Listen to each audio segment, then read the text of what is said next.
some discipline. You're listening to Hart Beat Radio. Welcome to another installment of Hart Beat Radio with Calgary wrestling legends Bruce Hart and myself, video artist and wrestling historian Matthew Mers. We have an epic half-hour show tonight featuring two veterans of the Mat Wars who have traveled far and wide plying their trade as professional wrestlers, which is great for all of us listening along because tonight's topic on Hart Beat Radio is wrestling around the world. Allow me to introduce our veterans for the evening. First, Michel DuBois is a Quebec native known to fans as both Michel DuBois and as the menacing Russian Alexis Smirnoff. He's had successful runs in Montreal, Amarillo, Georgia, Mid-Atlantic, Mid-South, Bob Geigel's Central States promotion, Roy Shire's San Francisco territory, Vern Gagne's AWA, Vince McMahon Sr.'s Worldwide Wrestling Federation, and Vince Jr.'s WWF, in addition to numerous tours of Japan. Mike the Judge DuBois, how are you tonight, sir? Pretty good yourself. Well, I'm very excited to hear some of your insights into life as a professional wrestler traveling the globe. Joining Mr. DuBois tonight, wrestling fans, is a man who needs no introduction. And I mean that quite literally. Here he is, folks. Hey, it's Mick Foley calling in. Great to hear your voice, Mick. Thanks for gracing us with your presence. It's a thrill. Hey, I appreciate it. I got a little worried. My wife said, yeah, they called us at something about 9:30, and I thought it was 9:30, and I still got my AMs and PMs. Oh. No, surely it's not a 9:30 a.m. Radio show, but glad to be with you guys. You know, are you familiar with Alexis, Mick? Yeah, sure am. Yeah, sure am. Great. I was studying my Japanese wrestling tapes back in the day, and I'd watch up to 12 hours of wrestling a day in the late 80s, early 90s, and I saw Alexis' work there. So, and then obviously, if you know your history, you got to know that name. Yeah, I'm glad. That's one of the things I enjoy about this show is I get some of these legends like you guys, and you guys get a chance to revisit or hook up. You know, I always love just sitting back and hearing interactive stories about places you guys have been or things you've been involved with in the past, or guys that you're mutual friends of, like maybe Terry Funk and some of that. You know. So. Oh yeah. I mean, I've been in Japan 31 tour, and wow. I work with some of the best. I work with Russia Kimura, which they give me the strap up there. It doesn't happen too often, and I work with Bruiser Brody. I work with Inoue Yagamuchi, Giant Baba, Jumbo Teruta, Antonio Inoki, Fujinami. I mean, I wrestled them all. I did 10 years. I was going 3 times a year in Japan. So it was, this is the time when Japan was big and you were making good money to go up there, you know. You had to be a pretty good worker to get in there back in the day, so it speaks well of your ability, because most guys, I know a lot of guys, couldn't crack the roster over there. It was pretty tough to get in there for a lot of the Americans, so that's to your credit. Yeah, well, it was, it was pretty tough because Japan, the difference between Japan and the United States and Canada, I will tell you, then, first of all, they wrestle harder than we do. And, different, yeah, definitely. And also, you're going to do business with your match. There's no interview up there. A guy like Dusty Rhodes and Roddy Piper, an example, without talk bad about them, I mean, they had a hard time, they make it around here with, a good talker was a good talker. Dusty Rhodes was an excellent talker. Roddy Piper was a great talker. But if you were not a good talker, I mean, you could not make it in the States. Oh, yeah, that's the reason why. Guys like Dynamite and Davey over there, but the Jap offices they would kind of take a pass on Honky Tonk Man, that kind of thing. Yeah, man. I remember to this day, I think it was '86. Good friend of mine, Brian Hildebrand, who refereed for WCW as Mark Curtis, and he was Jim Cornette's right-hand man in Smoky Mountain Wrestling. He introduced me to the world of Japanese wrestling, and man, that was the first Dynamite Kid Tiger Mask match I saw. And there was another great match. It was Carl Gotch, like up in his 60s. Against, and I don't know the name of his opponent. They were doing so many cool things. Like just a couple of years ago, when I was working for TNA, I pulled aside the Motor City Machine Guns, and I was like, "Hey, man, you guys do some stuff that reminds me of things that Carl Gotch was doing." So I ended up passing on this old VHS tape from 1986 to these guys who were doing like all these flying moves in 2010, and then next TV taping, they were doing a couple of things that Carl Gotch did. So always something you can pick up, and it's interesting to see how the different styles can blend. Yes. Yeah, that was one of the beauties, and that's one of the things that I'd like to see more of in the business these days. But I don't know if that'll ever happen, just because. Well, it's no place to do it. If you're not working for New York. There's nowhere where you can go and work. That was one of the nice things, Bruce, I think about Stampede is that so many of the guys who came by had been elsewhere in many places, and a lot of the guys had been to Japan as well as Europe, and so there was a great cross section of styles, which always makes for good matches. Not always. Oh yeah, it was incredible. Great matches. I'd love to have had guys like you and Mike the Judge up here during that stretch, because you guys would have added one more dimension. Cause it's like you said, though, we had the Japanese, and we had the British, and we had the French Canadians, and we had a few of the Southern guys like Schultz and Honky Tonk, and a few of Dorian Terry's guys. And it was an incredible melting pot, though, and it all blended in, though, nobody was sort of, allowed to kind of do only their own thing. They all had to mesh with the other guys, It's funny, you mentioned David Schultz. I was on a tour of the Caribbean with David Schultz in 1987, and in the advertising, they were pressing Stampede Wrestling, pushing the fact that he'd been in Stampede as much as they were WWE. So I'm not even sure if you guys knew that your tapes aired over there. But I think they were pirated or something like that. I know my dad told me he got a formal letter from Idi Amin, who was the dictator in Uganda. Oh, in Uganda, yeah. Back in I think it was back in the 70s or early 80s, and he was telling my dad he was a huge fan and wanted to bring the odd thing about it that made me laugh was the guys that Idi Amin was talking about were from about 15 years earlier, like Sweet Daddy Siki. Oh, no kidding! Sweet Daddy Siki. He wanted these guys to come in and was offering my dad a king's ransom and personalized jet fare and stay in the palace. But he wanted like Sweet Daddy Siki and a bunch of these guys from the 60s, and my dad was kind of... it's funny because I wrestled in Nigeria a few times in '87, and they would just show whatever it was they felt like showing. And so the biggest star in Nigeria was Mighty Igor.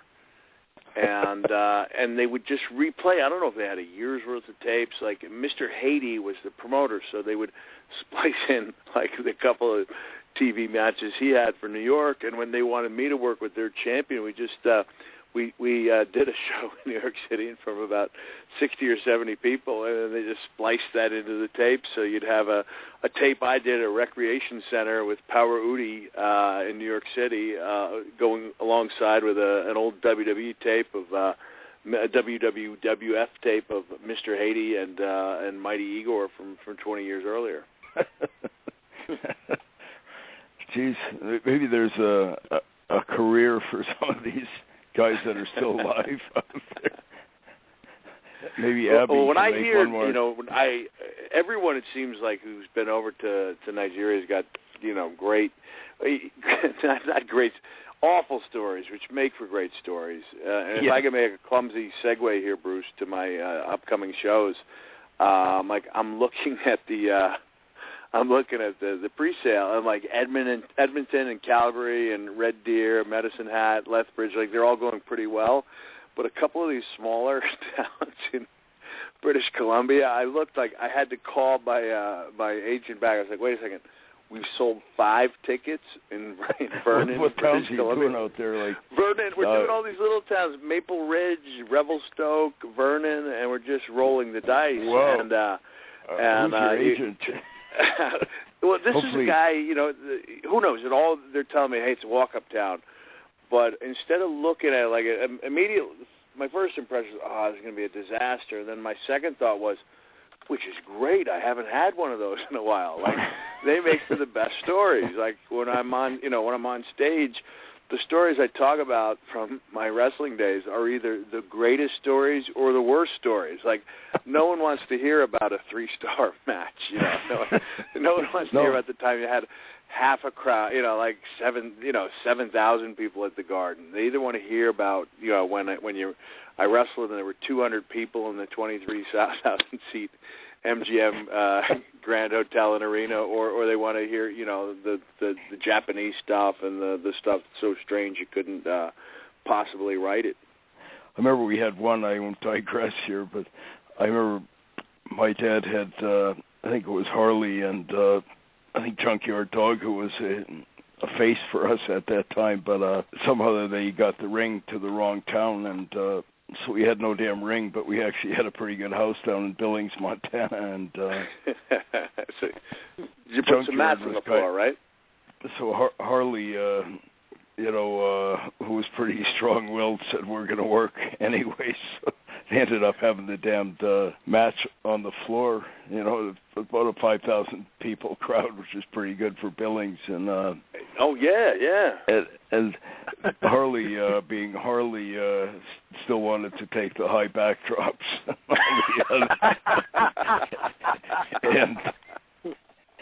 and I remember it was memorable. It's probably one of the stiffest. And Harley also decreed that they were going to do some time. I think Junkyard was looking to get out of there in 5 minutes, and I think they went like 45 minutes. Oh man! But better man than me, I'll tell you that much. Yeah, I can't say it was a 5-star match, but it's sort of etched in my memory though. But yeah, those were some of the things that you almost are missing these days. Those things like that, or the broken down vehicles and all that other kind of life on the road type stuff that most people never have any clue about. I had a guy stop me about a month ago in one of the Midwestern United States.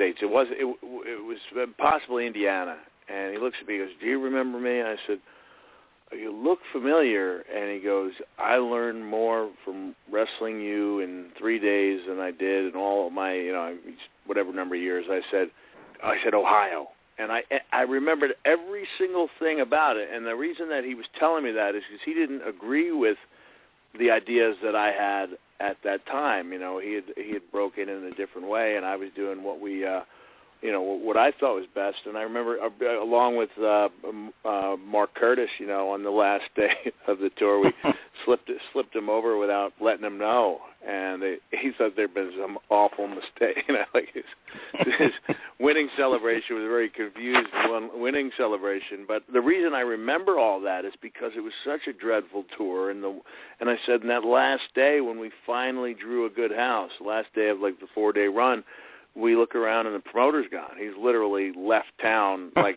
left the building with the money. And me, Mark Curtis, Wahoo McDaniel, and Del Wilkes, who used to be the Patriot.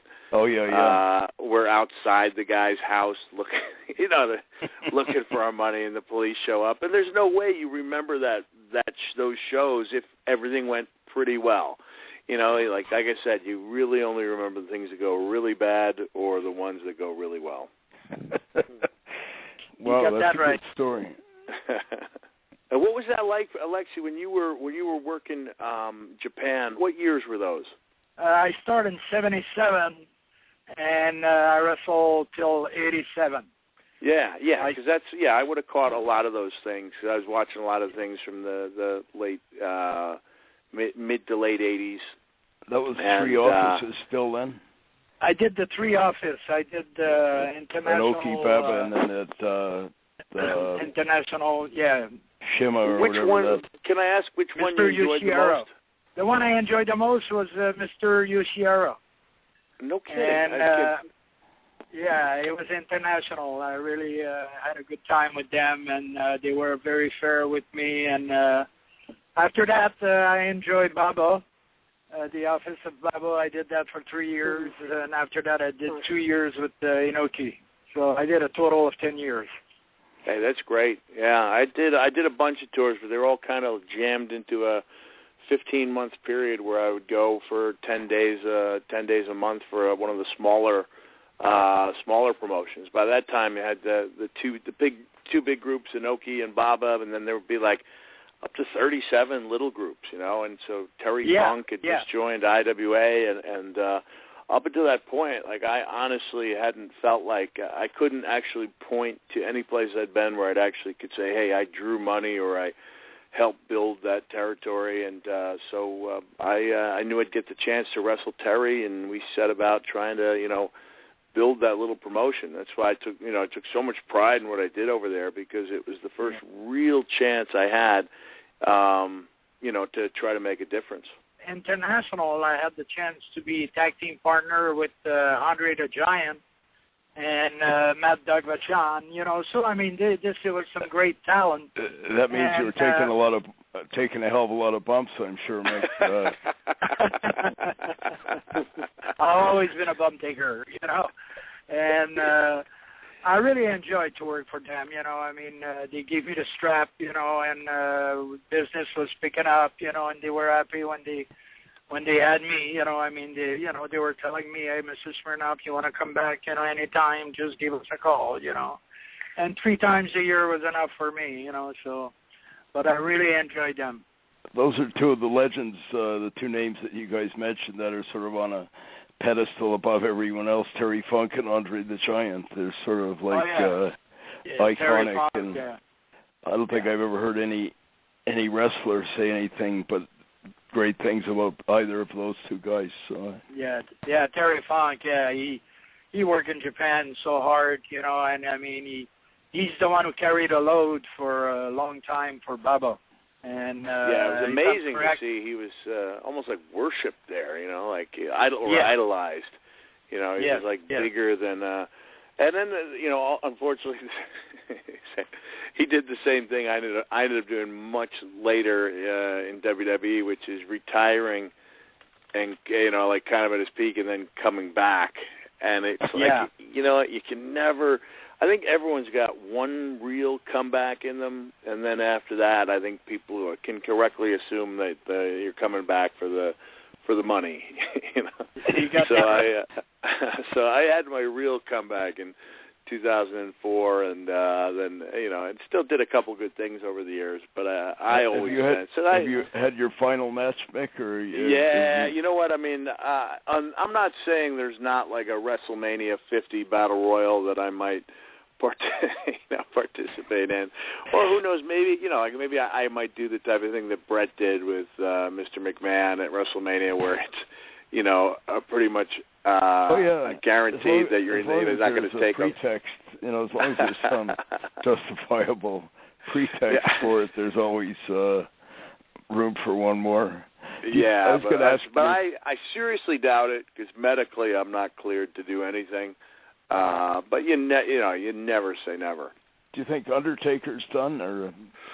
Man, it's hard to say, because I was shocked when you know, like a photo of the Undertaker showed up of him just hanging out with his kids and with his wife. Maybe, you know, I joked around during my Hall of Fame induction speech and said, like, I didn't want to live in a world where the Undertaker starts tweeting. You know, like it just wouldn't seem right to see like LOL Undertaker. But maybe, you know, being like the mysterious guy, like as cool as that is, you know, like, you know, having this like larger than life character, you know, maybe when you're, you know, his age, I think he's 49 or 50, about the same age as I am. Maybe when you're 50 and you've got kids, like you don't want to worry about secrecy and privacy all the time, and maybe by like putting his photos out there, it kind of takes the pressure off. You know, like I haven't had that. I've been able to live kind of a normal. The only thing that's not normal is that when I walk down the street every now and then, people, hey, Mick Foley. Like, it's really not a pain in the neck. But if you're the Undertaker and you're like, your life has been under this veil of, you know, cloak of like, you know, mystery. Yeah. And, you know, the idea that some guy takes a picture of him and everyone's shocked because his beard is gray. You know, like, that's like a big news, a photo of the Undertaker. That's actually like more pressure than just walking around being that guy who gets recognized once in a while. Yeah, I was intrigued with all the mystery, even when he, you know, I still don't know what was true or made up, or you know, when he did the job, you know, I heard that it was not by design, and then I've heard that it was, and you know, of course, they had that bogus rumor that he had died, and all the others. So it was intriguing. I never really caught up on what actually transpired, or if it was just sort of as went according to plan, or the whole thing was kind of changed on the fly, or what, you know. You know what? He came to one of my shows in Texas, and first of all, I was just like so flattered to have him there. And yeah, and such like, a nice guy too. Yeah. Yeah, he's a great guy, and out of respect, I didn't say, "Hey, can we take a picture?" or "Hey, you want to do the Q&A?" It was just, it was really cool to have him there, and I kind of, you know, like made it an Undertaker-centric show. And then, you know, when he kind of just, you know, bailed out like 2 minutes before the finish, I told him when the finish was, and then kind of broke it to everyone that the Undertaker had been in the room, and it was like just a hush came over the, like the idea that he came to my show made the show somehow, you know, more important. And it's going to be that way. Like, are you coming to the show in Calgary, Bruce? Oh, absolutely. My kids are huge fans of yours, so I'm hoping to bring a few of them by to introduce you. And I've got one son who's an incredible Mick Foley fan, so he's... Yeah, man, I would love to. This is all excited about meeting you in person, and sort of... I think he's listening on the extension phone. He might... Hey, what's his name, Bruce? Rhett. All right, Rhett, I'll be looking forward to seeing you, okay? Yeah, he'll be there, and he's all counting the days, so he's excited about that. But it's a fun show. I curse just only once or twice during entire. I look at the big curse word like it's my finishing move, and if I can get a standing O for the one, you know, the one bad word, that's when I know I've done my job, you know. And I'll even tell people, I say, look, I don't have anything against, you know, the bad language. I said, I'm going to use that steel chair, just not in the first couple minutes of the match, you know. Like there's a bad time language and a is place like for it. A high spot, you know. You got to do it at the right time and place, or it's kind of wasted. It feels so much like a match, you know, and after shows when I know I've made mistakes, it's like getting color or taking a big bump. Yeah. Make it count. You pace yourself and you try to build to a big finish. Everything I learned in life, I basically learned through wrestling. Oh yeah, it's probably given you an incredible education, and one you could probably impart to Barack and George W. Or I could. You know what? I remember them. I know I'm shifting gears, but in November I've got a movie that I started out as a subject on, and I became a hands-on producer and even helped with the editing. It's a documentary on Santa Claus and people who, you know, portray the iconic figure, and it's a lot like wrestling in that you take a guy who, you know, for 6 weeks a year, people are lining up, you know, like walking up onto a platform where this guy in regal robes decides at his sole discretion whether or not they're getting toys, and then the director just wondered, like, hey, what do these guys do? I'm talking about the guys with the full beards who, basically, kind of live the rest of the other 11 months with an eye on that 1 month a year, and it reminded me of the business, it really did, because, look, you get some guys, who are on the supermarket aisle and their action figures right next to Spider-Man, and then one call from Vince, and it's like their whole lives have changed. Yeah. But the reason I brought that up is one of the Santas, it sounds like a rib, but there is an actual Santa Claus Hall of Fame. There's like an actual destination in hopefully it's in not the at the town North Pole.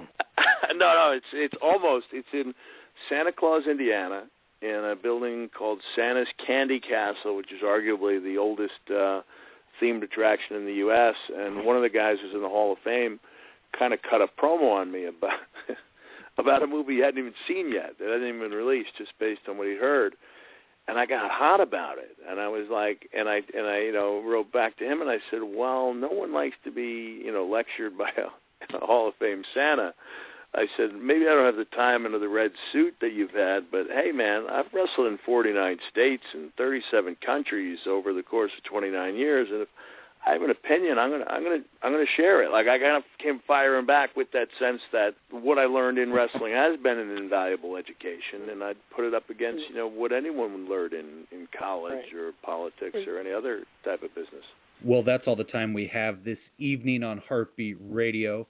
Thank you so much for giving us your insights into the world of professional wrestling, Mr. Foley and Mr. DuBois. We look forward to having you back on Hart Beat Radio again. Okay, thank you very much. Hey, thanks, Alexis. I enjoyed talking with you. Yes, it was my pleasure to hear from you. And keep the good word. I will. Yeah. Bruce, thanks for having me on. I appreciate it.